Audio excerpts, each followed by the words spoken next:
saw two visions. They When you both close your eye, you will see a vision in the whales. they both were kind of themed, like occurred within an ocean setting. The first vision, I saw the depths of the ocean, and I saw some of the terrain in this area begin to shift and move to where basically I saw the formation of this tremendously large sea serpent begin to come out from this place and move, and almost begin to circle in loops. I don't even know really how to explain what it was doing, but it was like circling in one place. And then that was the end of the first vision. It was a big one. Yes, very, very big. Very big.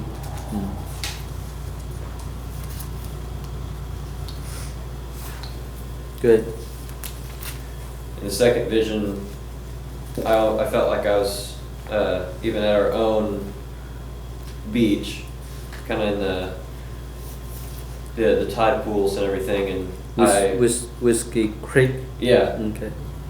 and there I came upon this chest that was almost indistinguishable because it was covered in barnacles and sea urchins, and I had these tools. Basically, one was like this short spade, and another was like a small hammer, and I began to kind of Scissor off.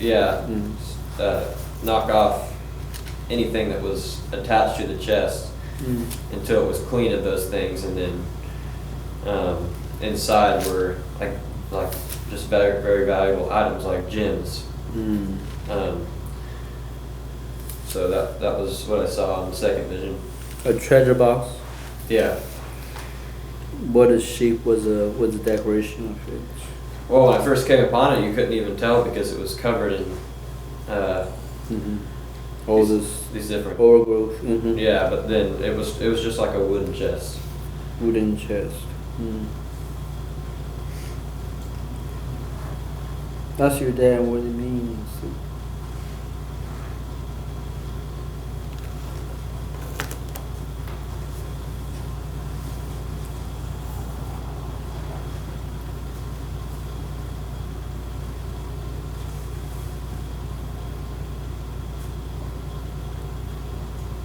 I guess interestingly, the ark itself was a wooden chest.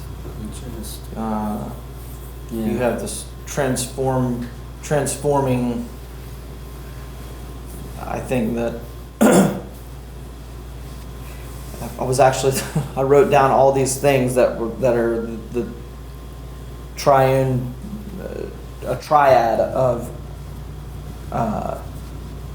elements, entities, compartments within the context of even the baptisms, the work of sanctification, the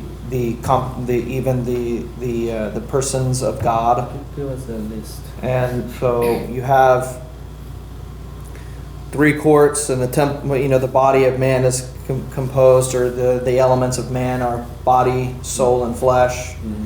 You have the three courts of the temple. You have the three items in the ark, three baptisms, three heavens, and the three persons of God. And there's Three set of fists. the three primary feasts. So you have, these are not just, God's not just intriguingly congruent with himself, as if this is something that is meant to be, oh, look how special this is, that God does things in threes, or that we can draw lines to correlate specific things like, the outer court correlating to the flesh of man, the inner court correlating to the soul, and the most holy place with the spirit. What a neat presentation of the makeup of man.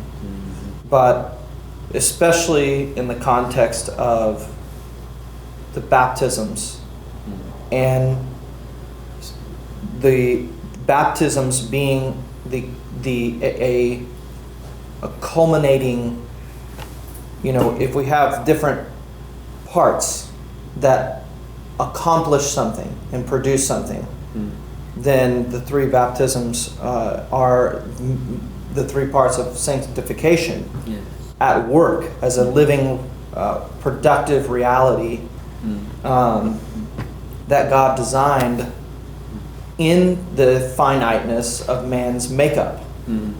And so this is the mystery that the angels never could see, and that became the rejection and prideful, jealous outlook of Lucifer and the fallen, that saw the finiteness of man, his makeup, but never understood or realized the capacity that had been given to him as the created ordinance. And so God said, let us create man in our image and in our likeness. Well, that meant something. It was not just a replication. It was speaking toward the capacity, the same concept that John touched on when he said that we've been given the right or the power to become a son. And so we also have this revelation, this revealing of. And that's part of what's going on with the treasure and with what is revealed in truth through this process. Yes. Because, again, we're not talking about a method by which we can correlate certain things. But we all have there are three heavens as well. So, the earth, the angelic realm, and the dwelling place of God, the throne of God.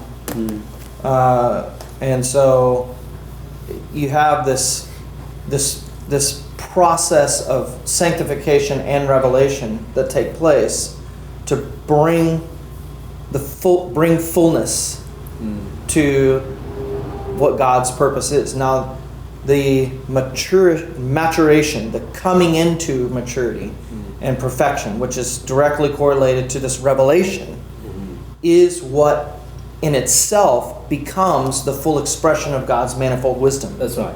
Because that's what was missed. They never saw that it was his purpose to reveal himself in this way, through the process. That's why it's wheel. The design was a wheel. Go ahead. Right. Yes. And so, I think even contemporary Christianity obviously has had this veil. Why? Because they never understood what the law was supposed to produce.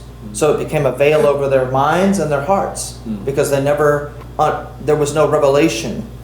And these were the people that went through the baptisms as a people, as a nation, representative of God's work through a people, through sons.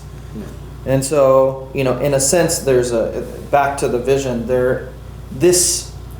We also have the gates of the temple, the coming in of the Lord of glory, the opening up of this ancient gate. I think the serpent is circle around, try to chase away people who found the lost treasure.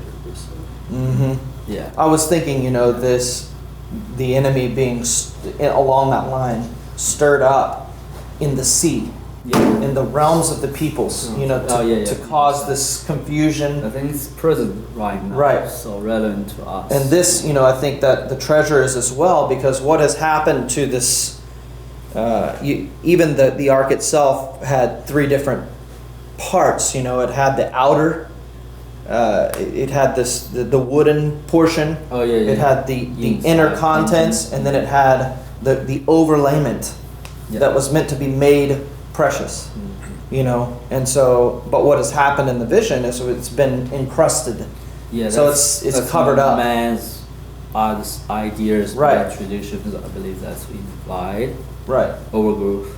But it's caused a veil. It's like become invisible. You can't know. You no longer know the nature of what is precious inside of it. I saw a sunflower Oh. It really, seemed like a big sunflower. Yeah. And it was like I was looking up at it, and the sun itself was behind it. So the sunflower was like eclipsing the sun, and then the sun from behind it somehow, like the energy or whatever from the sun, like it hit the sunflower and it Oh, kind of wow. exploded it. Oh wow. And in the process, the sunflower was, all the seeds were, Oh, wow. were ready to go. So it like blew out all the seeds, and they all scattered to be Wow. like, planted to be. Oh wow, that's amazing message. That's today's message. Gonna have that impact, right? Hmm. When people hear the truth, I mean, it's clear. This is what the Bible is talking about. Mhm. This is the Lord, the disciples, the apostle was talking about. This is how you serve God. This is a legit inheritance of the church and the sons of God. After this can settle down, every perversion, every confusion is lifted up, all the will lifted up. You can see clearly, see the word of God.